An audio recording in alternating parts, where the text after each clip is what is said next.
বলা হয়েছে যে ঈদুল ফিতর, ঈদ হলো মানে খুশি, আর ফিতর হলো ফিতরা দেওয়ার কথা বলা হয়েছে ওখানে, বুঝা গেল? তো ফিতরাটা কি জিনিস? ফিতরা হলো যে আপনার যে যদি কেউ রোজা রাখার পর যদি ফিতরা না দেয়, তার রোজাটা আসমান ও জমিনের মাঝখানে লটকে থাকবে। বলো সুবহানাল্লাহ। সুবহানাল্লাহ। তাহলে এই ফিতরাটা আমাদের জন্য ওয়াজিব, এটা আমাদের দিতে হবে। আর এই নামাজটাও খাস করে যে আমরা ভাবি যে মুসলমান সবাই যে আমাদের জন্য হয়, আমাদের জন্য নামাজটা পড়তেই হবে, কিন্তু আল্লাহর রহমতের নিয়ামতের এক হলো যে এটা হলো যে রোজাদারের জন্য।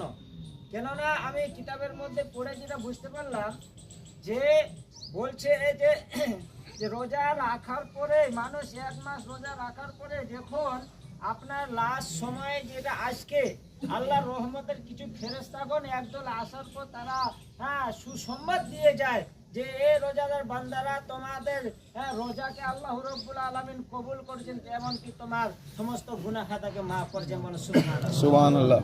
আর আল্লাহ রাব্বুল আলামিন নিজে তার বান্দাদেরকে এই গুনাহকে আজকে মাফ করে দেন। আর বন্ধুগণ ব্রাদার ইসলাম ওই জন্য বলে যারা রোজা রেখেছেন তাদের একটু সম্মান দেন। যারা আমি আজকে দেখছি যে যারা নামাজ পড়তে আপনার ঈদের নামাজ পড়ার জন্য কেউ সূর্যই উঠেনি, ফজরের টাইম চলছে, আর তখন ওই ঈদের নামাজের জন্য এসে বসে আছে, আর মৌলভী সাহেবকে ফোন করছে এখনো আসেন না। এই হলো অসুবিধা, বুঝতে পারলেন?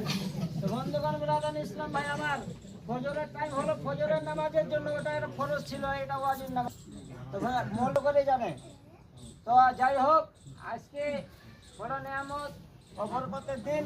বন্ধুগণ ব্রাদার ইসলাম ভাই, যারা ফিতরা দিন তারা দিয়ে দিবেন, আর একটু নামাজের নিয়মটা শুনালেন, তারপরে ইনশাল্লাহ নামাজ চালু হবে।